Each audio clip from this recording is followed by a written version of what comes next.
So I was on holiday with my family last summer in Disneyland, and I looked down and I noticed, rather than noticing a lump, I noticed rather a dimple in my left breast. And so I touched it and I felt a bit of a lump, and I thought, that's strange. But I didn't really think anything of it because I felt great. And I'm one of those people that if I don't feel unwell, I don't go to the doctor. And I was feeling really, really well. And that's the thing about cancer. It doesn't make you feel anything until probably it's too late. So I ignored it for a couple of months, which was probably the stupidest thing I did. But when it was still there in October, I was on holiday again with some friends in the UK, and they said you really do need to get it checked out when you go back. So I did. I came and see the OB-GYN, who referred me for a mammogram, and then obviously I got the results the same, well, pretty within a couple of days after that. It was fairly quick. By then they had to biopsy to confirm, but it was already spread to the lymph nodes, so it was definitely not stage 1, which I think if I would have maybe got it checked a bit sooner, maybe it would have been. But you can't think that way. You can't think what if, you just have to move forward. So it was it finally confirmed as stage 2, grade 2. So I was quite fortunate in a sense that the tumours weren't much bigger, because then it would have been a stage 3. And they also biopsied some lumps on the right side, which they found in the MRI, but luckily they were found to be benign. So yeah, I started treatment in December. It was awful. I mean, the first few weeks are always the worst. It's I kind of liken it to what hell must feel like, you know, because you don't know what's going on, you don't know how bad it is, you don't know what the treatment's going to be, you don't know how bad it's going to be. It's a lot of tests and a lot of dealing with insurance companies, and it's not a pleasant time at all. And you're having to speak to people, you don't know how many people you should tell, and how do you break the news to your children, and it's very big shock at the start. And you do sort of think to yourself, the first initial thought is, oh, I'm going to die, and I'm not ready to die. My son is only 6 years old, and what's he going to do without a mom? And I think that's normal when everyone gets that first, they hear the word cancer and they think that it's going to be, that's it, that's the worst thing that can possibly ever happen to you. But luckily, I after a few weeks, and my shock turned to anger, and I just started to want to fight back and start my treatment. And when that happened, I think everything in my mind just became positive. And ever since then, I've never really gone back to that dark place where I was at the beginning. So I started with dose-dense chemotherapy. They said they needed to start with the chemo because they couldn't do a surgery immediately. They wouldn't be able to get good enough margins. So we started with chemo. There was 4 doses of AC, which is affectionately called the Red Devil by the other ladies who've been going through breast cancer. And because it makes you feel quite tired and like you've been hit by a truck. It's not easy.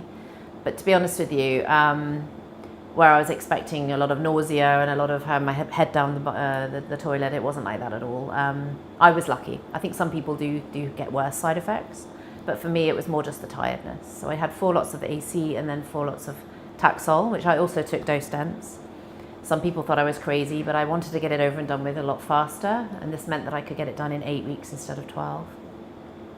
And then once that was finished, I had a month off to recover, and then I had my surgery, which was a full mastectomy and lymph node removal on the left side, plus I had elected to have a hysterectomy at the same time because I was concerned about the effects of some of the medication that you're given after the surgery.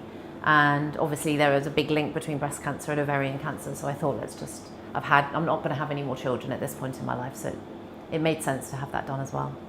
And then there was another break, and then it was radiotherapy for 5 weeks, which didn't feel like much at the time, but I suffered quite badly with radiation burns after it was finished.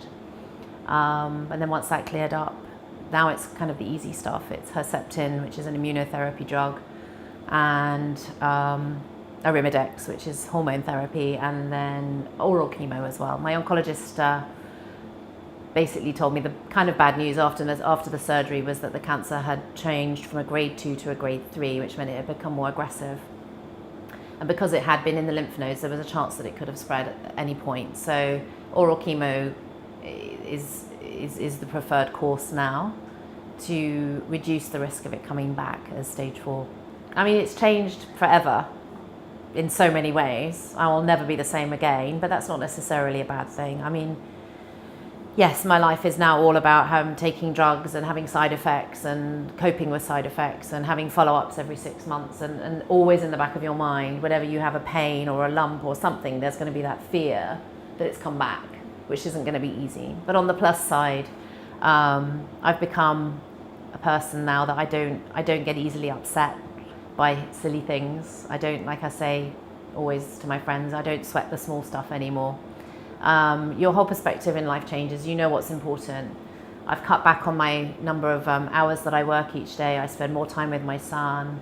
I've decided to spend a lot more time on me and with my family. And I think this was a good lesson in a way, because I'm a workaholic, and I think if this wouldn't have happened to me, I probably would have missed my son growing up, because I would have been stuck in the office. So as much as I love my job, and I'm grateful to the company that they are keeping me on part-time, which is amazing. They've been very supportive. But now I'm doing a lot more things with my life that matter. It can, and you know, there are things people always stress about diet and healthy lifestyle, and of course you should be healthy anyway. But it's not a guarantee that you're not going to get cancer. It can happen to anyone. It feels like it's the most indiscriminate disease out there. And it seems to be happening a lot more frequently, and to women a lot younger nowadays. And I'm not sure of the reason why. I think if they knew the reason why, they could probably stop it from happening. So clearly they don't know the reason why. So yes, be healthy and definitely have regular checkups, because the earlier you catch it, the better your prognosis. But yeah, I mean, don't stress that, oh no, you know, I ate too much, or I drank too much, or I didn't exercise enough, and that's why I've got cancer. No, I mean, it happens to healthy people as well. Well, to women who have not yet got cancer, definitely, you know, regular checkups are so important. I mean, I was toying with the idea. I mean, I was already in my 40s. It was stupid that I had never done a mammogram until this time. But like I said, you can't look back, you have to look forward. But definitely an annual mammogram at this point, it could literally be the difference between life and death. And then if you do get cancer and you get that diagnosis, and of course you're going to be shocked and you're going to be dismayed, but don't believe that is then the end of life or the end of the world, because a lot of people do survive it, and there's a lot of people out there who can give amazing support. And like I said, for me, I've actually become a more positive person after cancer than I was before. So sometimes these things are sent to try us, but I think everything happens for a reason, and you just have to fight it with everything you've got and believe that you'll be fine.